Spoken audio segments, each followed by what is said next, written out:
On March 11th, a magnitude 9 earthquake struck off the Pacific coast of Japan. Shaking continued for 4 to 5 minutes, biggest in Japan's history. Number of confirmed aftershocks, 401, resulted in massive tsunami waves as high as 13 feet. Residents had only 8 to 10 minute warning in Sendai before tsunami hit. Of course, thousands died. We've been hearing about this since. It's going to be 3 weeks already tomorrow, and you are still watching this 2-hour multi-language special here on LA 18.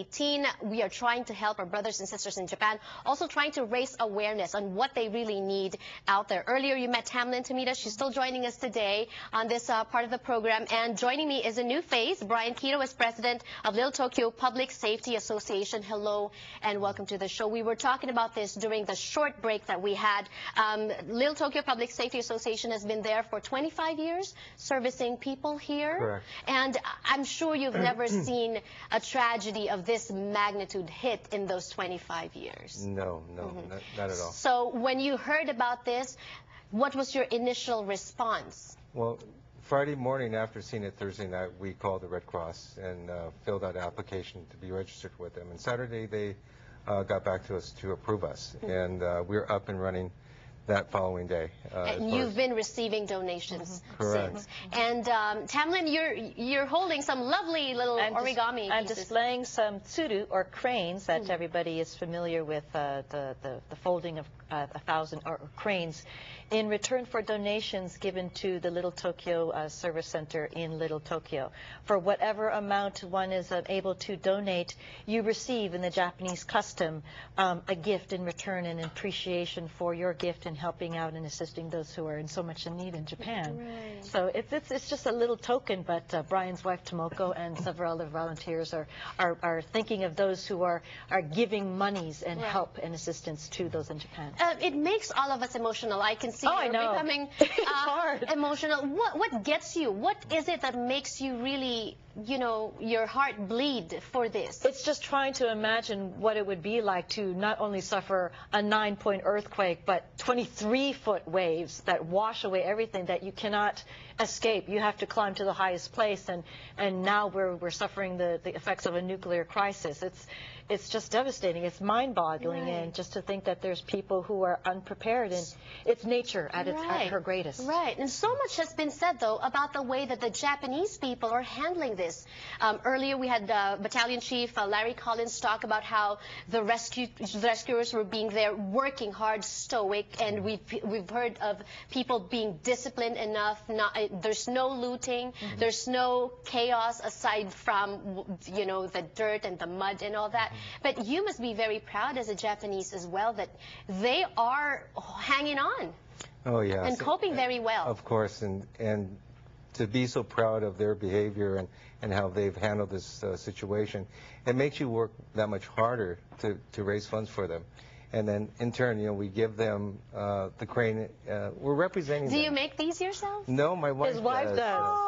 Oh, okay. Yeah, but she does it of her own in the volition. beginning, some of the donors, we're right in front of our information center, and every day they've been getting up to $2,000, $3,000, and a couple of days they did over $10,000 in donations. In just donations in exchange for the cranes? Correct. Well, the cranes was actually just something that we give them. They're coming to give the donations on their own. Right. But amazingly enough is that, you know, we have to explain to them why we want to give them something in return, and it's because we've got the Japanese face to represent here, and so that's part of the reason. Right. That when somebody gives something to you, you're giving something in return. Boy, your wife must be very busy. I mean, is she able to sleep? Well, we have about 20 volunteers that started calling from Saturday afternoon. Tamlin being one of them, calling me first thing Saturday morning. But we have volunteers that are actually manning this collection box. And they've been there every day for the last 2 weeks. Do we have a figure of how much you've raised so far since then? No? We're over $60,000. Over $60,000. And the great thing about it is we're on the ground level. We're getting donations from even hot meal programs. The seniors that have actually put in, they came with a $300 check. It's really touching because these are people that are on, you know, limited. On a budget themselves, Right. yeah. So when you see these kind of people supporting it, then it makes you even more work harder to try to get more donations and work harder at it. Mm-hmm. Right. Obviously, there's also a lot of fear, a lot of speculation.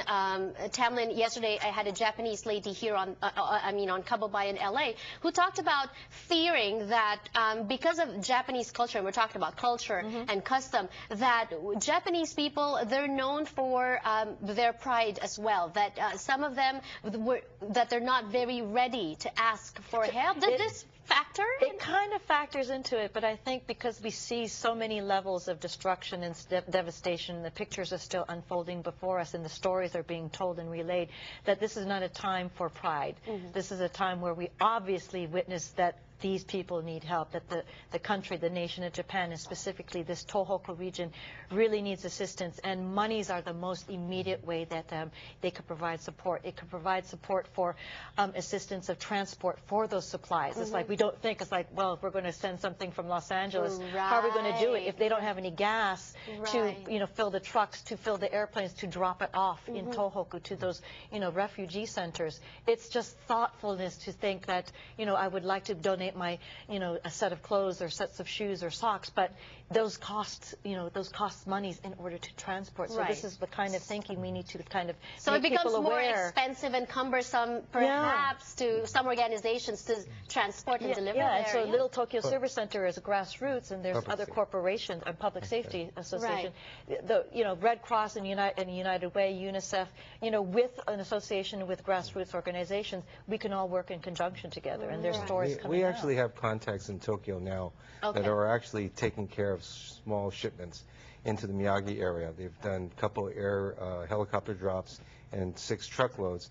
And we're trying to get now working on an airdrop for them and letting them, trying to take it to the areas that are being missed right now, because the government, both the government and the emergency agencies are so overwhelmed, and I don't blame them for being overwhelmed. And that is why we thank you, your organization, individual and group efforts. This is what really will help Japan rebuild its nation. Thank you so much for everything that you do, especially also for our community, for our Asian community. Thank you so much, and more power to both of you.